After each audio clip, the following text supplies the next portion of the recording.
Just imagine एक लड़की जिसने अपनी पूरी जिंदगी में वेजिटेरियन खाना खाया होता है, वो अचानक से मांस यानी कि मीट खाने लगी थी। जानवरों का नहीं बल्कि इंसानों का। इस कहानी की शुरुआत में हमें एक रोड पर चलती हुई कार को दिखाया जाता है, पर तभी अचानक उस कार के सामने एक आदमी आ गया था सुसाइड करने के लिए। कार के अंदर जो ड्राइवर बैठा हुआ था वो बचाने के लिए अपनी कार को साइड में ले लेता है, पर उसकी कार तो काफी ज्यादा तेजी से जाकर पेड़ के अंदर लड़ गई थी। वो आदमी जो सुसाइड करने आया था वो तो सही सलामत होता है, लेकिन एक्सीडेंट में तो ड्राइवर की तुरंत ही मौत हो जाती है। लेकिन उस आदमी ने ये सारी चीजें अनजाने में की या फिर जानबूझकर, ये तो हमें आगे पता चलेगा। अब दूसरी तरफ जस्टिन नाम की एक लड़की को दिखाया जाता है जो अपनी एक बड़ी बहन मॉम एंड डैड के साथ रहा करती थी। जस्टिन अपने मॉम एंड डैड के साथ मेडिकल स्कूल जा रही होती है क्योंकि उसे एडमिशन मिलने वाला था। उसी मेडिकल स्कूल में जस्टिन की बड़ी बहन एलिसा भी पढ़ाई कर रही थी। शॉकिंग बात यह होती है कि जस्टिन के मॉम एंड डैड भी उसी मेडिकल स्कूल में पढ़ा करते थे और वहीं से उन्हें प्यार होने के कारण उन्होंने शादी कर ली।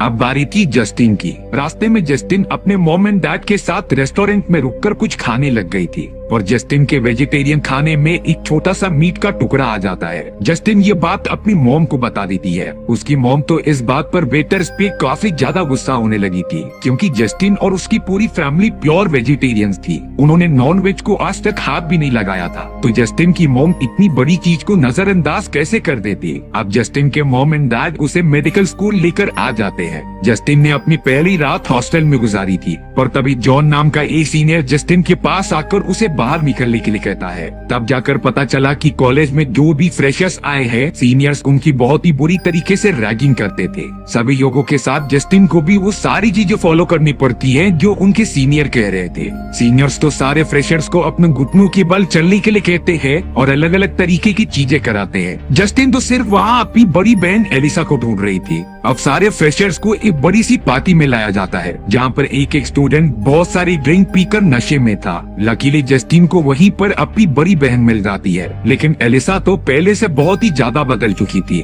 एलिसा ने इतनी ज्यादा ड्रिंक कर रखी होती है कि वो ठीक से खड़ी भी नहीं हो पाती। एलिसा अपनी छोटी बहन को देखकर खुश तो हो रही थी, पर वो उसे लेकर एक लेबोरेटरी में जाती है। एलिसा ने नशे में जस्टिन को एक फोटो दिखाई जहाँ पर मेडिकल कॉलेज की वो स्टूडेंट्स की बैच होती है जिसमें कि उनके मॉम एंड डैड पढ़ा करते थे। उन सभी के ऊपर लाल कलर गिरे हुए थे। एलिसा ने बताया कि इस कॉलेज की सीनियर्स हमेशा फ्रेशर्स पर एक तरीके का रिचुअल परफॉर्म करते हैं और ये करना पता नहीं क्यों बहुत जरूरी होता है। जस्टिन तो ये सब सुनने पर काफी ज्यादा डरने लगी थी। अब वो सीधा अपने घर पर जाके सो जाती है। अगले दिन से जस्टिन और सारे स्टूडेंट्स की क्लास स्टार्ट हो गई थी। सभी को नए नए सब्जेक्ट पढ़ाए जाते हैं, लेकिन क्लास खत्म होने के बाद फिर से वो सारे सीनियर्स आकर फ्रेशर्स को अपने पास बुलाते हैं और उन्हें फोटो क्लिक करने के लिए जमा करते हैं। जस्टिन और बाकी फ्रेशर्स को लग रहा था कि ये सब यादगार पल बनाने के लिए ऐसा कर रहे हैं, और तभी अचानक सीनियर्स ने ऊपर से उन सभी लोगों के ऊपर जानवरों का बहुत सारा खून गिरा दिया था। सीनियर्स ये सारी चीजें सिर्फ अपनी मजे के लिए कर रहे होते हैं, लेकिन उन्हें जरा भी अंदाजा नहीं था कि उनका ये मजाक जस्टिन की पूरी जिंदगी ही बदल देगा। सीनियर्स ने अपने फ्रेशर्स से कहा कि जब तक हमारा मन चाहेगा हम तुम्हारी रैगिंग लेते रहेंगे। अब कॉलेज में आए न्यू स्टूडेंट्स को जमा करके सीनियर्स उन्हें अलग अलग जानवरों का मांस खाने के लिए कह रहे थे।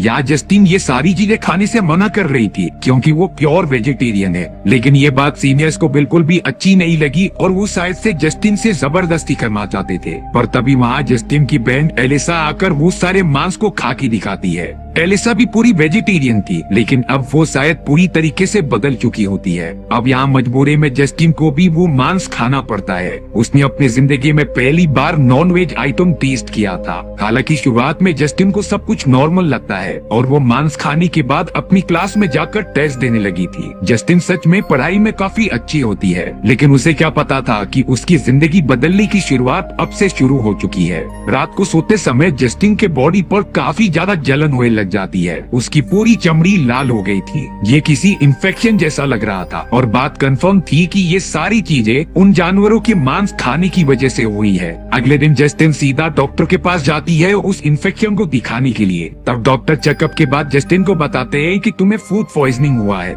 जस्टिन की तो वो पूरी चमड़ी बाहर निकलने लगी थी। इसीलिए अब थोड़ा सा एग्जामिन करने के बाद डॉक्टर ने उसे मेडिसिन दिए और बहुत सारा पानी पीने के लिए कहा। जस्टिन यहाँ से अपना ख्याल रखना स्टार्ट कर देती है। अपने क्लास की तरफ जाते समय जस्टिन को बहुत सारे सीनियर्स परेशान कर रहे थे उसके ओल्ड कपड़ों की वजह से। जस्टिन डायरेक्टली अपनी बहन एलिसा के पास जाकर कुछ मॉडर्न कपड़े मांगती है। एलिसा ने कपड़े तो दे दिए थे, लेकिन उसका अपनी छोटी बहन के प्रति बिहेवियर काफी अजीब लग रहा था, क्योंकि वो भी तो एक सीनियर थी और फ्लेचर के साथ कोई सीनियर इस तरीके से बात नहीं कर सकता।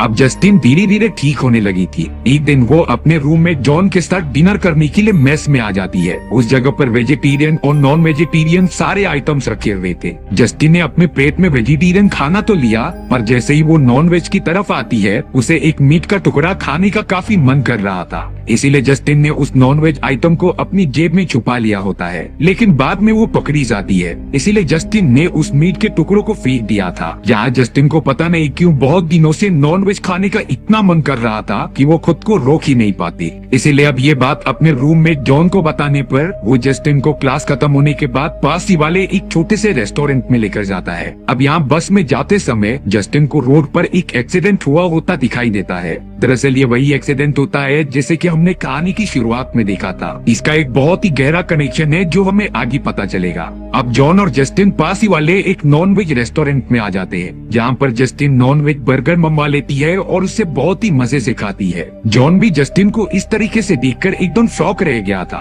क्योंकि जस्टिन जो कभी नॉन वेज को हाथ नहीं लगाती, आखिर वो इस तरीके से नॉन वेज कैसे खा सकती है। बर्गर के पूरा खत्म होने के बाद भी जस्टिन का पेट नहीं भरा था। वो तो अपने घर पर आकर फ्रीजर में कुछ खाने के लिए ढूंढने लग जाती है। जॉन ने जस्टिन को बताया कि इस समय तुम्हें सिर्फ कच्चा मांस ही खाने मिलेगा, पर ताज्जुब की बात ये थी कि जस्टिन वो भी खाने के लिए तैयार हो गई थी। जस्टिन ने बचा हुआ पूरा का पूरा कच्चा मांस ऐसे ही खा लिया था। उसके बिहेवियर में ऐसे चेंजेस काफी डरा देने वाले हैं। अगले दिन जस्टिन जब क्लास में बैठकर अपना लेक्चर सुन रही थी, तभी उसे बहुत ही ज्यादा नॉनवेज खाने का मन कर रहा होता है। उसे इतनी भूख लगी थी कि जस्टिन अपने बालों को खाने लगी थी। देखते ही देखते जस्टिन ने अपने काफी सारे बाल खा लिए थे, जिसे कि कुछ समय बाद वो वॉशरूम में जाकर निकालते रहती है, क्योंकि ऑब्वियसली बाल कोई खाने की चीज तो है नहीं। लेकिन यहाँ से हमें जस्टिन का माइंड सेट पता चलता है। अगर उसकी भूख इसी तरीके से बढ़ती रही तब वो काफी खतरनाक हो जाएगी। अब जस्टिन अपनी बहन एलिसा के पास चली जाती है, जो उससे काफी बातें कर रही थी। जस्टिन ने एलिसा को बताया कि हमारे पेरेंट्स ने हमसे काफी सारी उम्मीदें लगा कर रखी है। उनका सपना है कि हम दोनों एक बहुत ही अच्छे डॉक्टर बने। पर एलिसा को देखकर ये नहीं लग रहा था कि वो इन सारी बातों के लिए काफी सीरियस है। अब यहाँ जस्टिन अपनी बड़ी बहन का मैनिक्योर और पेडिक्योर करने में मदद कर रही थी, पर यहाँ जस्टिन से एक गलती हो गई। उसने तो अपनी बड़ी बहन एलिसा का एक हाथ ही काट दिया था। एलिसा का काफी ज्यादा खून नीचे गिर गया होता है। जस्टिन तुरंत एम्बुलेंस को कॉल करके उन्हें इन सारी चीजों के बारे में बताती है। एम्बुलेंस ठीक 10 मिनट के अंदर वहाँ पहुँच जाएगी। एलिसा तो दर्द के मारे काफी चिल्ला रही थी, लेकिन यहाँ जस्टिन ने देखा कि उसका डॉग एलिसा के खून को चाट रहा है और अब एलिसा की कटी हुई उंगली जो जमीन पर गिरी हुई थी, जस्टिन को उससे काफी ज्यादा अच्छी स्मेल भी आ रही थी। इसीलिए जस्टिन अपनी बहन एलिसा की वो कटी हुई उंगली उठाकर खाने लग जाती है और उसी वक्त एलिसा ने जस्टिन को ये करते हुए देख लिया था। एलिसा तो बहुत ही ज्यादा शॉक हो जाती है। अब अगले दिन जब इन सारी चीजों के बारे में एलिसा की मॉम एंड डैड को पता चला, तब एलिसा ने बहाना बना दिया था कि मेरी उंगली मेरे कुत्ते ने काट ली। अब यहाँ थोड़े दिनों की बाद एलिसा जस्टिन को एक रोड पर लेकर आ जाती है। उसने जस्टिन को सिर्फ देखकर और सीखने के लिए कहा।